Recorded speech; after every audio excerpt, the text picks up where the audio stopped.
Masechet Psachim, traité Psachim, Daf Tzaditet, feuille numéro 99, nous sommes à la troisième ligne.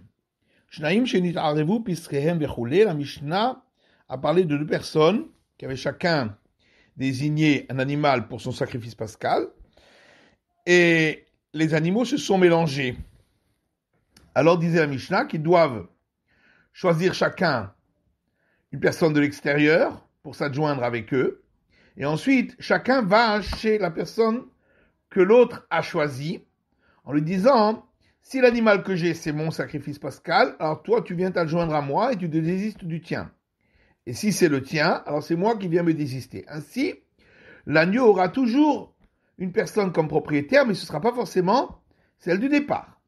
C'est pourquoi la Gemara demande les matnitin de l'Oker Rabbi Yehuda. Est-ce qu'on va dire que notre Mishnah ne suit pas l'avis de Rabbi Yehuda? De Tanya, parce qu'il y a une braïta qui dit c'est écrit dans le verset. Et si les personnes de la maison qui se sont inscrites sur le sacrifice pascal, il y aura une diminution de leur nombre, mais la on apprend de là qu'ils peuvent diminuer, donc les personnes peuvent se désister. Mais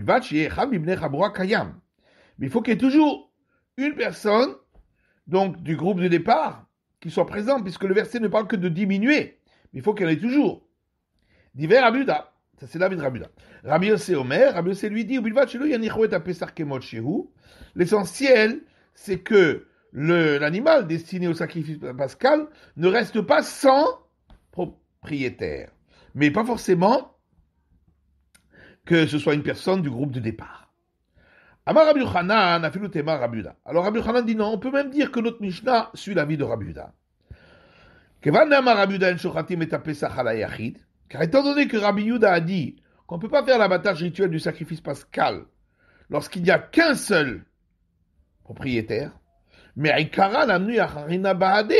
donc au départ, lorsque il n'y en avait qu'un, c'était prévu qu'il en désigne un second.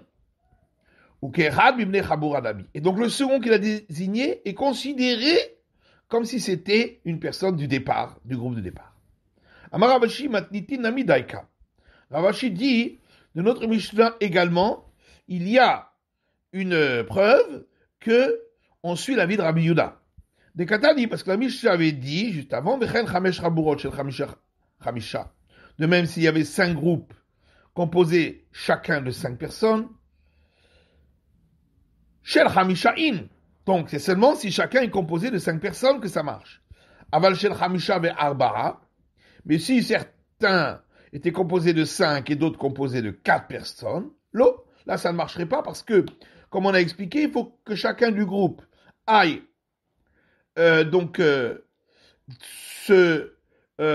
s'inscrire sur un des animaux pour qu'il y ait toujours au moins une personne du groupe de départ sur chacun. La Mishum de Païch Halmibne Chabour Agabé. Donc, la raison pour laquelle s'il n'y avait que 4 personnes, ça ne marcherait pas, n'est-ce pas? Parce que il y aura forcément un des animaux sur lequel il ne reste pas un des propriétaires du premier groupe.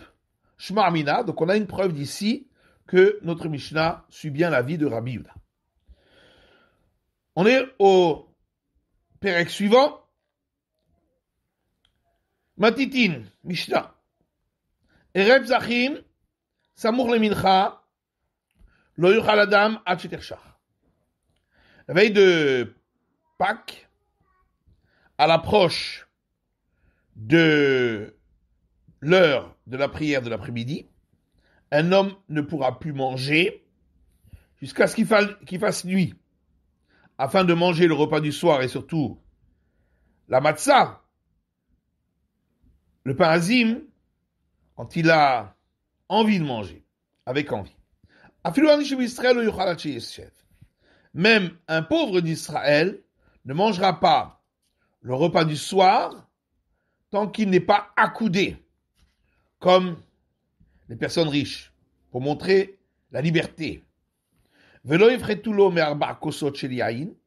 Et ceux qui sont responsables des caisses de bienfaisance ne devront pas lui donner moins de 4 coupes de vin pour cette soirée. Même s'il s'agit d'un homme très pauvre qui se nourrit de la soupe populaire, il devra tout faire pour pouvoir avoir les 4 coupes de vin. Gemara, Maïyar Psachim, pourquoi la Mishnah parle spécifiquement des veilles de Pâques? Les veilles de Shabbat et de fête en général aussi, on a pu le droit de manger à partir de cette heure-là. Des Tanya, comme c'est marqué dans une braïta, un homme ne peut pas manger les veilles de Shabbat et les veilles de fête à partir de l'heure où on fait la prière de l'après-midi. Afin qu'il rentre Shabbat quand il a envie de manger et qu'il mange avec envie. Divrei Rabbi Yehuda. C'est l'avis de Rabbi Yehuda. Rabbi Yossé Omer, Rabbi Yossé dit Ochel ve'olech ad sheter shach.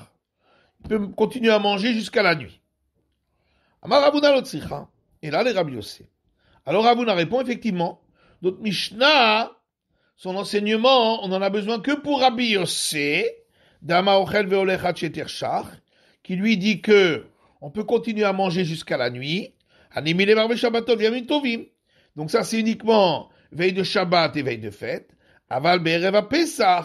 Mais la veille de Pâques, mishum chiyuva de matzah, à cause de l'obligation de manger les pains azim, modé, Rabbi Yossé est d'accord qu'il ne doit pas manger donc en fin d'après-midi, afin qu'il ait faim pour manger le pain azim.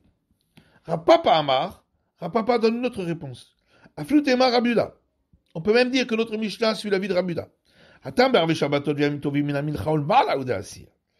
Là-bas, quand il s'agit des veilles de Shabbat et des veilles de fête, c'est seulement à partir du moment où on fait la prière de l'après-midi qu'on peut plus manger. Samour le mincha, mais quand on est proche de l'heure où on fait la prière de l'après-midi, charé, ce sera permis.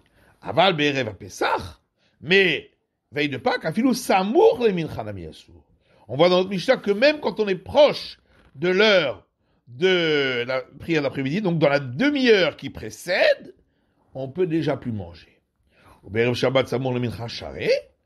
Mais est-ce que vraiment, veille de Shabbat, lorsqu'on est proche de l'heure de la prière de l'après-midi, on a le droit de manger d'après Rabbi Yehuda? Pourtant, il y a une braïta qui dit, un homme ne doit pas manger veille de Shabbat et veille de fête, mais Tesha Sha'ot tout le marla, à partir de 9 heures du jour et au-delà, que Deshi Kanet et Shabbat Keshu Ta'ave, afin de rentrer dans le Shabbat quand il a faim pour manger le repas de Shabbat. Divrei Rabbi Yehuda.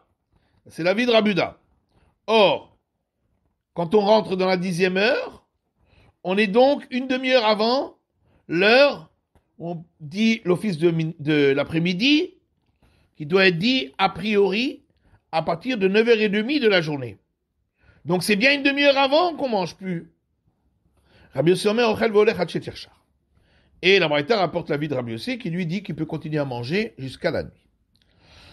Amar Marzoutra, alors Marzoutra dit, Man le malan de metarat tahi. Qui c'est qui nous dit que la Braïta qu'on vient de rapporter, elle est juste?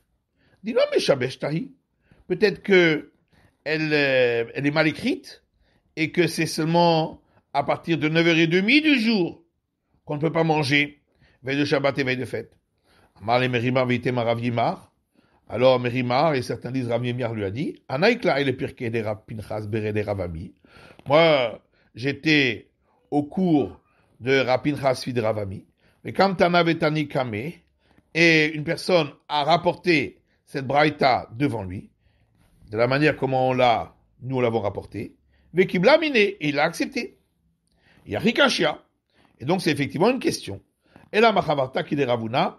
Et donc la réponse la plus claire, c'est bien celle de Ravuna, qui dit que notre Mishnah suit l'avis de Rabbi Yossé et non pas celui de Rabbi Yehuda. C'est la fin de l'étude du Daf Tzaditet de la feuille numéro 99.